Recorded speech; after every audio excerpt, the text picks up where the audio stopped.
Yeah, so welcome everybody. Before I try this super dry Riesling that Melanie has foisted upon me, I have no idea what to expect. My name's Tyler Bradley. I'm the wine club manager here at Cinder, and this is Melanie Krause, our founder and winemaker. Welcome everybody. Happy to have you all here. Somehow this is the first time Melanie have done one of these together. We've both done, it's been like every other one it seems like where you and I have been on camera.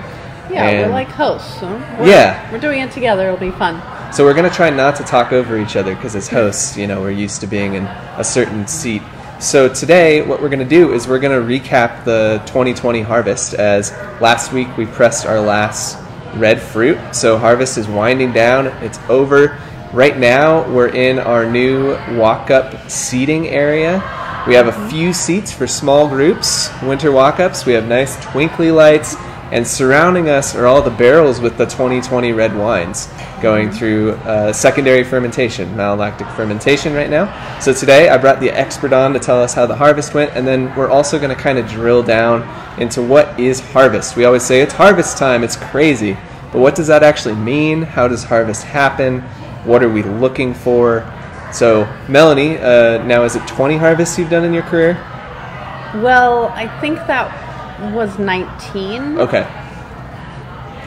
So, I am 28. Well, long enough, I'm starting to lose track, basically. Yeah, and Melanie is still young, but she's done so many harvests, so she can kind of give us a sense of like, what's a normal harvest, what's a good harvest, like why do people say that? So, we're going to talk about that today. And first, though, I'm supposed to try this Riesling. Yes. So. It was a good harvest, and in celebration of that, I brought this tank sample for Tyler.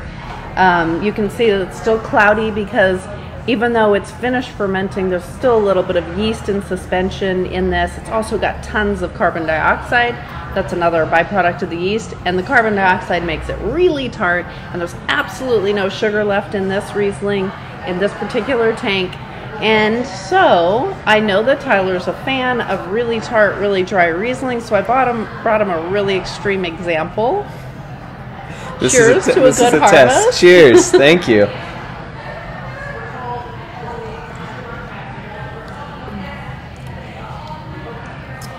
Well, okay. It's not quite Warhead level, those little candies, but my mouth, I can barely talk right now. It's so tart, and it honestly doesn't taste like what I expect for Riesling. But with that said, this is going to be my mouth is going crazy right now. So this is one Riesling that will be part of your final blend. So you have 3 different tanks of Riesling right now. Yeah, 3 different tanks. They all taste slightly different from each other. We have one tank that has a little bit of sugar left in it, and then 2 tanks that are completely dry.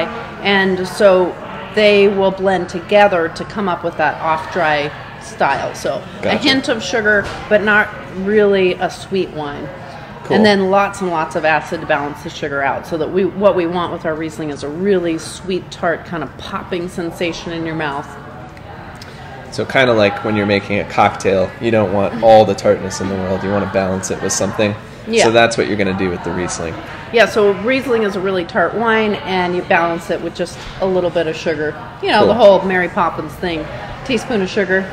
Well, works well with Riesling. Teaspoon of sugar would be good with this. I'm going to keep drinking it because I'm a masochist, apparently. So let me take a sip, and then we're going to start talking about harvest and what that actually entails. So, Melanie, before we begin, we kind of thought, okay, let's break down what harvest actually is, and we came up with a few kind of general categories for how grapes end up on the vine when we pick them, and how eventually it becomes wine in a bottle. So to start out, I wanted to talk about yield, and you wanted to be clear that yield was the important term for this. So what is the importance of the yield in the vineyards, and can you kind of explain like what you're looking for and what the vineyards are kind of looking for? Yeah, sure. So yield, tons per acre, is how we measure it in the wine industry. So we're talking about how much load of fruit can each vine ripen. And that's really critical, especially with red wines, because what we're going for with wine, of course, or particularly with red wine, is we're going for quality over quantity. So if you were growing corn, for example, it would be great. The bigger the yield, the better, right? But with wine, we intentionally lower the yield that the vines can produce in order to make a better wine. And so with red wines, for example, the vines can easily put on 10 tons per acre of fruit, but we would never want that because it'd be really watery. We probably wouldn't get ripe. There'd be a lot of problems if we just let grapevines go crazy on their own, because they're really vigorous plants. They want to reproduce. They'll do a lot of stuff on their own that wouldn't make good wine. So that's why they climb walls, right? Like if you just let vines go. Oh yeah, I mean a vine can climb a 100-foot tree easy. Right. Yeah. So what we do instead is we control the yield. For example, red wines we would control down to about 4 tons per acre, is where most of my contracts are written for red grapes. And then for white grapes, we want a little more acidity. We don't need as much ripeness. So those we can have a little bit higher yield. So we're looking for about 5-ish tons per acre on most of our whites. And it was interesting this year, the yield was really, really nice. And that's kind of unusual. I mean, normally we're either dropping a whole lot of fruit because the natural yield was really high, and so the growers have to go through with the crews and they have to literally cut bunches of grapes off and let them drop on the ground to get down to that 4 or 5 ton per acre target. Or if we have a bad winter, something happens that kind of damages the grapes, then we may have too little yield, and in that case I'm usually trying to find uncontracted fruit to fill a little bit in around the cracks of whatever my normal contracts are. Yeah, this is the first year I've worked here where you haven't been scrambling as much, basically. Like, usually if you're spot buying, it's like Melanie's on the phone, she's out in a vineyard, it's like, where is Melanie? She's trying to buy more fruit. So this year, it's kind of funny. I mean, I didn't notice anything too different for the year during the growing season, but you mentioned the winter and how that can drive what a vineyard produces. So the really important overarching thing for all of this is weather. And it sounds like there's a difference between the winter weather and actually in the growing season during the year. So in the winter, what can weather do? What are you hoping not to see, and what are you hoping to see? Yeah, so winter really influences how much fruit is set on the vine, because what happens is you have the little, it's not a seed, but I can't think of another word for it. A fetus, that would be a better word. The fetus of the grape sounds kind of disgusting. We all start somewhere. So it's formed the summer before, right? So it has to survive all the way through the winter in order to produce fruit the next summer. And that means the weather in the winter needs to be fairly good. Now, that doesn't mean it can't get cold. Grapes are pretty tolerant to pretty low temperatures, but grapes don't like it to get really cold really fast. So if we have weather that goes like this really dramatically in the winter, that will tend to damage some of those little baby grapes that are they sit in the bud on the grapevines. So if we have really wacky winter weather or super deep colds or something like that, then you might have low yield the following year. Gotcha. Okay. And then summer weather generally doesn't affect yield that much, or at least not around here. That's in Idaho. We do sometimes have challenging winters, but usually we have amazing, fantastic summers. So and so during the growing season then, which in the Snake River Valley, it's around mid-April to, depending on the grape, whenever we're ready to harvest, early September the earliest, sometimes mid to late October for some of the reds. So during that growing season, weather is a huge part of it, but if it's not affecting yield, what is weather doing? So in terms of sunlight and rain and any traumatic storms, like, what are you hoping for? Like, this year sounds like an ideal year for yield, but was it an ideal weather year as well? Yeah, well, with the weather, of course, we need enough length and enough sunlight to get the grapes ripe. because like you were saying, harvest for grapes is way into the fall.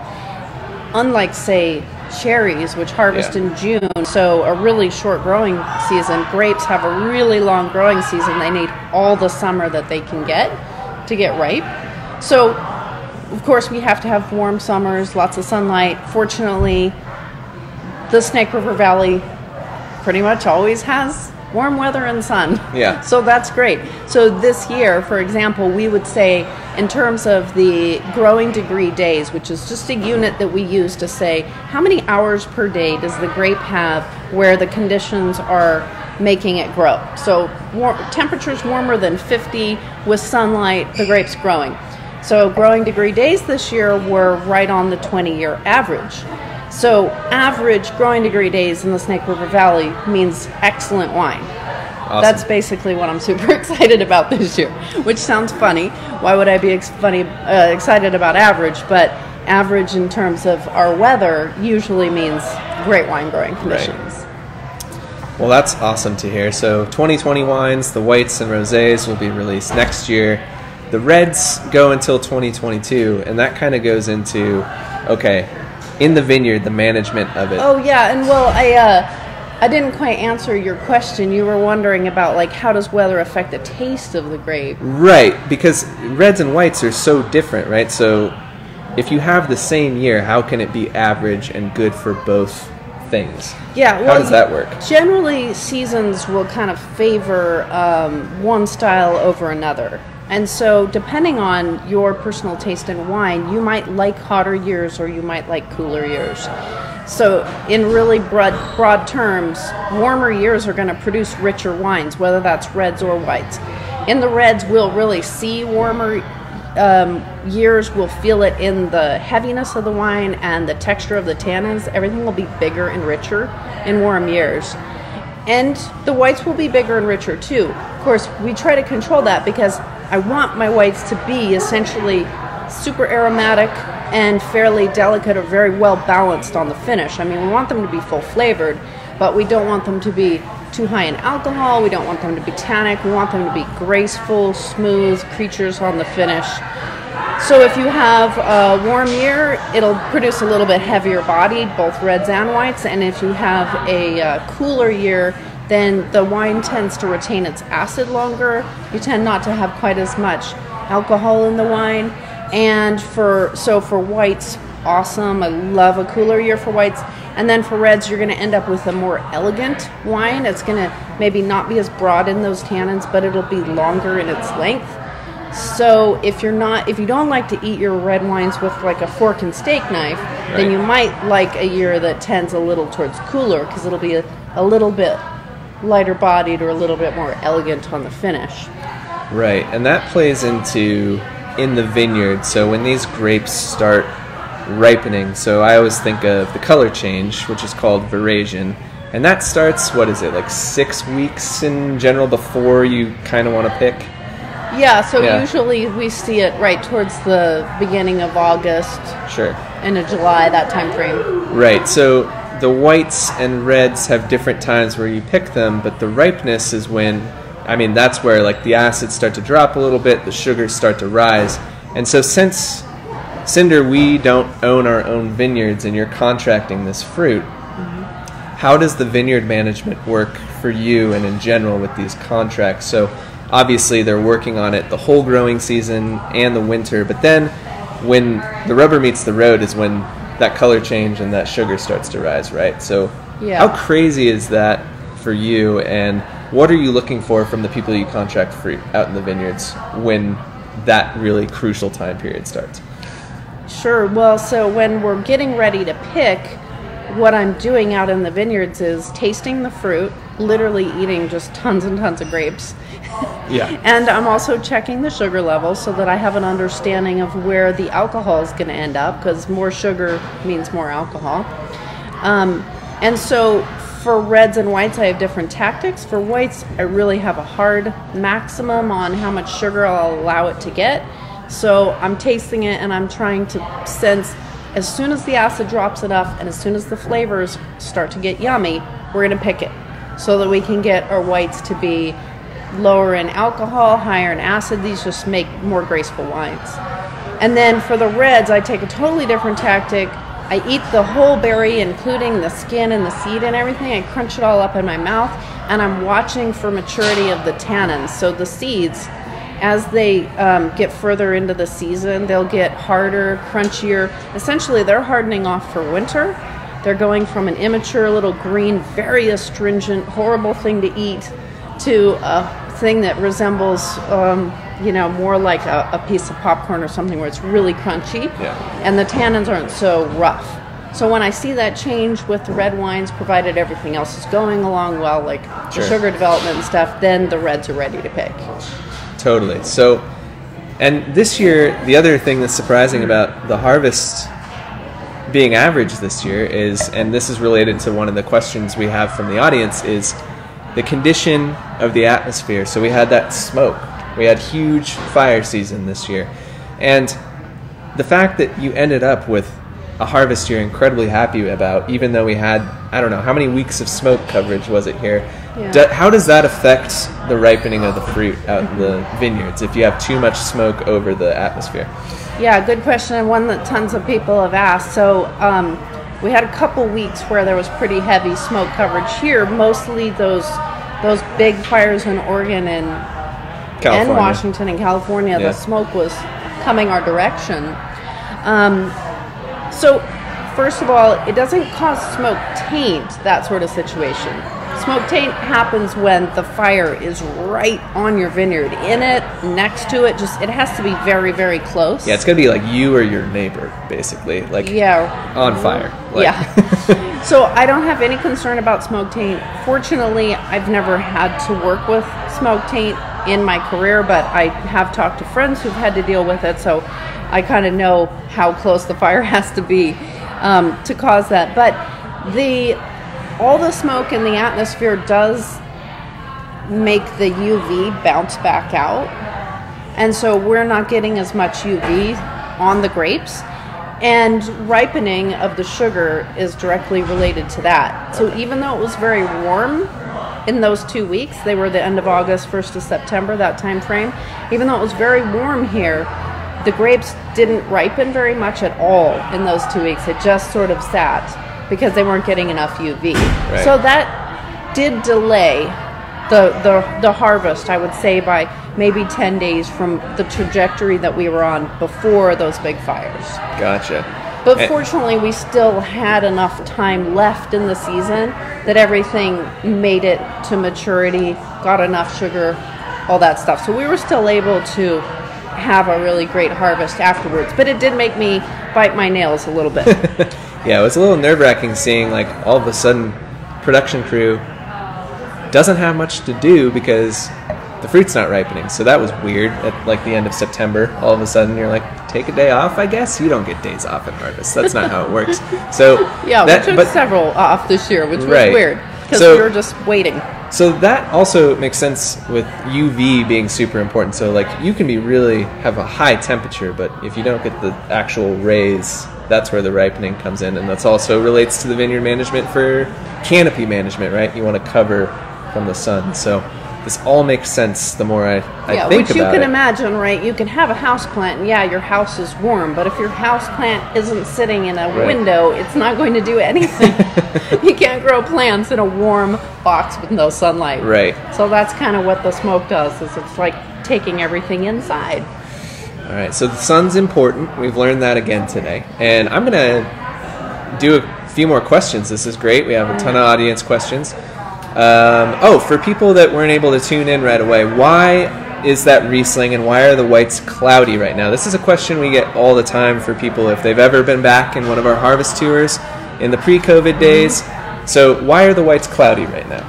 Well, this Riesling just finished fermenting maybe a week ago or something. So it's completely dry, but there's still a lot of yeast suspended in it. So the fuzziness that we're seeing, it's bodies of yeast. And so over the next month or so, those will just settle down to the bottom of the tank, and then we'll be able to pump the wine out, and it'll be much clearer. Right. And in the end, it'll go through a filter and completely remove any yeast bodies from the wine. Okay. So it's yeast, our best friends. You got to keep the yeast happy to make good wine. That's right. So next question, do you ever blend different years to address differences between climatic effects? That's a really good question. That's a really good question, actually. There are certain styles of wine that do that big time, like champagnes, sherries. But when we produce a wine that has a vintage on it, if we declare the vintage, which our habit is to declare every vintage, then we can only blend 5% of any other vintage into the wine.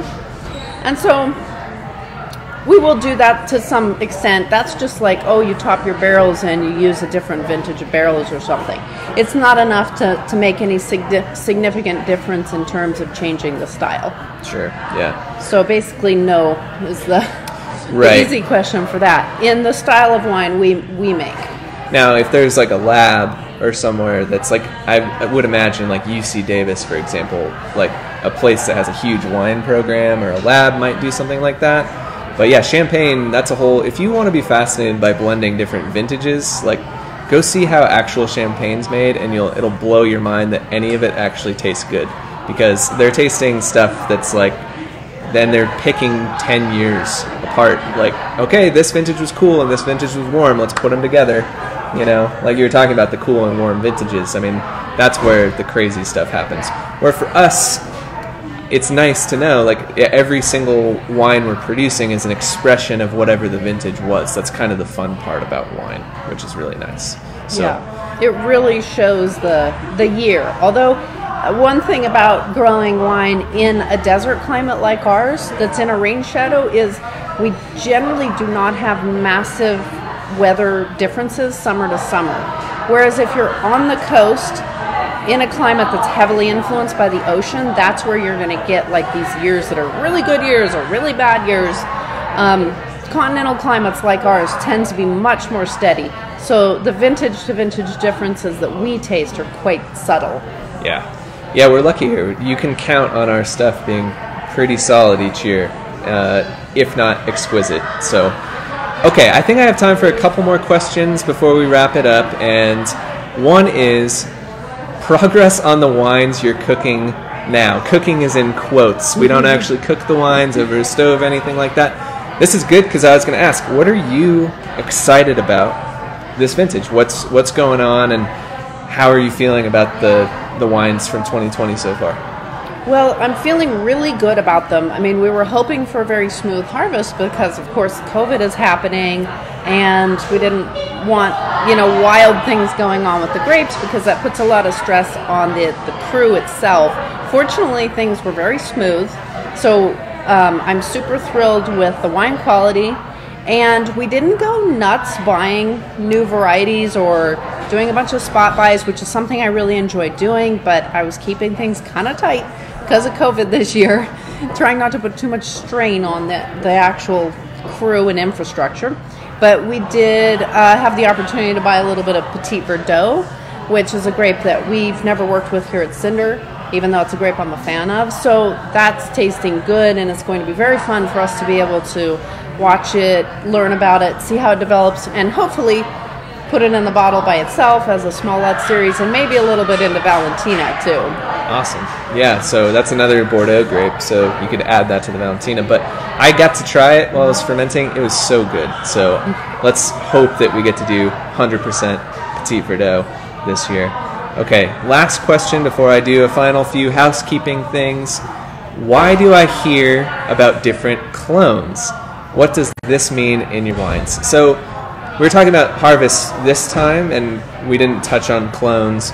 Could you just give a brief summary on what a clone is? And I feel like I'm working back in Oregon again. Yeah, let me take a drink here before I explain this. Because this is very esoteric. It's important, but also let's see what Melanie has for us on the clone subject. Yeah, so the thing about grapes is that we propagate them through cutting, not through a seed. If we plant a seed from a grape, it'll produce something completely different from the parent. So instead we take a cutting, we get it to root, that becomes the new Cabernet Sauvignon or whatever. And so a lot of the European varieties that we use, they are hundreds if not thousands of years old, these varieties. And so people have been cutting them and propagating them for hundreds of years, And even though in theory the genetic material of the cutting is exactly the same as the parent, genetic difference. Okay, no more technical difficulties. It's probably my fault. We got to wrap up. Melanie, thank you so much for your harvest expertise. And No it sounds problem. like we're in for an amazing batch of wines from 2020, which all of us can be stoked about, staff, customers, people that they don't even know about Cinder yet. Tell them that 2020 is going to be one of the best, most average harvests ever, and tell them average is what we're looking for. That's what we want. So something that's not average is what Melanie and I have in our glass right now is the Tinto Seco, our small lot series released in the spring just to wine club members. It's sold out in bottle. Thank you all for buying a lot of it. I bought a case myself. But we have some in keg. It's on tap. It's $40 to fill it in your flask.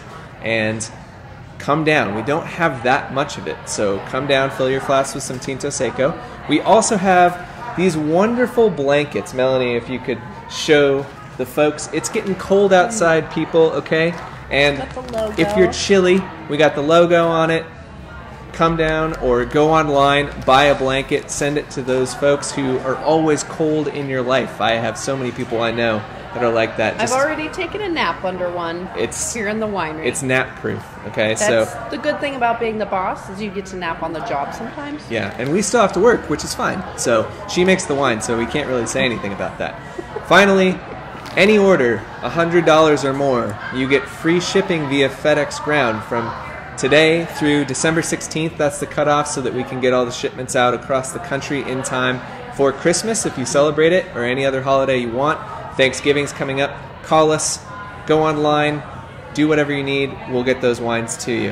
And with that, we hope to see you all at barrel tasting on Thanksgiving or for a reservation in the tasting room. And we look forward to getting these 2020 wines in the bottle and in your glass next year and in 2022. Thanks, everybody. Thanks so much.